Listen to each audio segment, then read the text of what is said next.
Hello and welcome to my YouTube channel.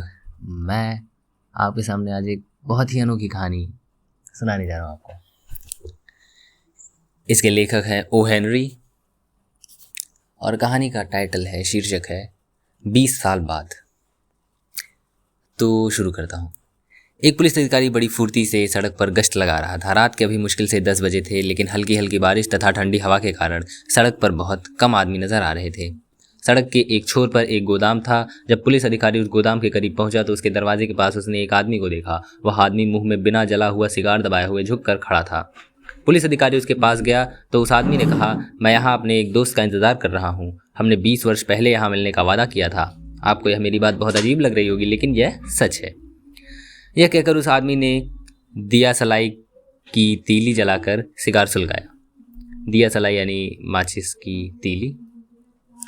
उस जलती हुई तीली के उजाले में पुलिस अधिकारी ने उस आदमी का चेहरा देखा।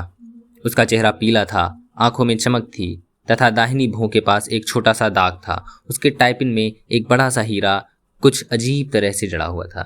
जो टाइपिन होती उसमें एक हीरा जड़ा हुआ था। उस आदमी ने दोबारा कहना शुरू किया, 20 वर्ष पहले इस गोदाम की जगह बिग जो नाम का एक रेस्टोरेंट हुआ करता था। आज से ठीक 20 वर्ष पहले ऐसे ही रात को मैंने अपने सबसे अच्छे मित्र जिमी के साथ उस रेस्तरां में खाना खाया था। उस रात हमने निश्चय किया था कि अगली सुबह अगले 20 वर्षों के लिए हम एक दूसरे से अलग हो जाएंगे। इन वर्षों में हम जीवन में कुछ बनने के लिए संघर्ष करेंगे और जो कुछ बन पाएंगे बनेंगे। ठीक 20 वर्ष के बाद इसी समय हम फिर यहीं मिलेंगे, चाहे इसके लिए हमें कितनी ही दूर से क्यों ना आना पड़े तथा हमारी कैसी भी परिस्थितियाँ क्यों ना हो। यह सुनकर उस पुलिस अधिकारी ने कहा, यह तो बड़ी दिलचस्पी की बात है। वह जेब से अपनी जिमी से अलग हुए, क्या उसके बारे में आपको कुछ नहीं पता है? उस पुलिस वाले ने पूछा। कुछ समय तक तो हम एक दूसरे को पत्र भेजते रहे, लेकिन यह पत्र व्यवहार केवल 1-1.5 साल तक ही चल सका। उसके बाद बंद हो गया। पर मुझे विश्वास है कि यदि जिमी जीवित होगा तो मुझे मिलने यहाँ ज़रूर आएगा। मैं 1000 किलोमीटर दूर से उससे मिलने के लिए यहाँ आया हूँ। यह कहने के बाद उस आदमी ने अपनी घड़ी देखी। घड़ी में छोटे छोटे हीरे जड़े हुए थे। पुलिस अधिकारी ने अपना डंडा घुमाया और वहाँ से चला गया। करीब 20 मिनट बाद वहाँ एक लंबा आदमी उस आदमी के पास पहुंचा। उसने ओवरकोट पहना हुआ था तथा कॉलर से कानों को ढका हुआ था। उसने पूछा, क्या तुम बॉब हो? क्या तुम किसी जिमी वेल्स हो? इंतजार करने वाले आदमी ने खुशी से लगभग चिल्लाते हुए कहा। उस लंबे आदमी ने खुशी से उसके हाथों को अपने हाथों में थाम लिया और बोला, हाँ बॉब, चलो अब किसी अच्छी जगह पर बैठें और बीते दिनों की बातें करें।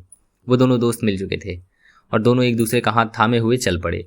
दवाइयों की एक दुकान के सामने से गुजरते हुए उस दुकान की रोशनी में उन्हीं एक दूसरे का चेहरा ठीक से देखा नहीं गया। बॉब को उस लंबे आदमी का चेहरा देखकर कुछ संदेह हुआ।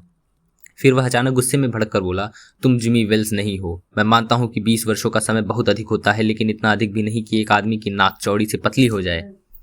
इसके जवाब में उस लंबे आदमी ने, ऐसा होता है कि नहीं मुझे नहीं पता, लेकिन 20 वर्षों में एक अच्छा आदमी एक बुरा आदमी बन जाता है। 20 वर्ष पहले तुम एक अच्छे आदमी थे, लेकिन आज एक बुरे आदमी बन गए हो। खैर, यह कागज लो और पढ़ो। बॉब ने कागज का टुकड़ा उसके हाथ में लिया और पढ़ने लगा। जब उसने कागज को पूरा पढ़ लिया तो उसके हाथ कांपने लगे। कागज में लिखा था, बॉब, हमने जहाँ मिलने का वादा किया था वहाँ मैं बिल्कुल ठीक समय से पहुँच गया था, पर जब तुमने सिगार सुलगाने के लिए दिया सलाई जलाई तो मैंने तुम्हारा चेहरा देखा और मुझे यह देखकर बहुत आश्चर्य हुआ कि तुम वही आदमी हो जिसकी तलाश शिकागो पुलिस कर रही है। मुझे तुम उसी वक्त गिरफ्तार कर लेना चाहिए था, लेकिन मैं तुम्हारे दोस्त होने के कारण यह काम नहीं कर सका। अब मैंने पुलिस के ही दूसरे आदमी को सादे कपड़ों में तुम्हें गिरफ्तार करने के लिए भेजा है। धन्यवाद। तो कैसी लगी आपको ये दोस्ती की अजीब व गरीब कहानी? बताइएगा मुझे कमेंट करके।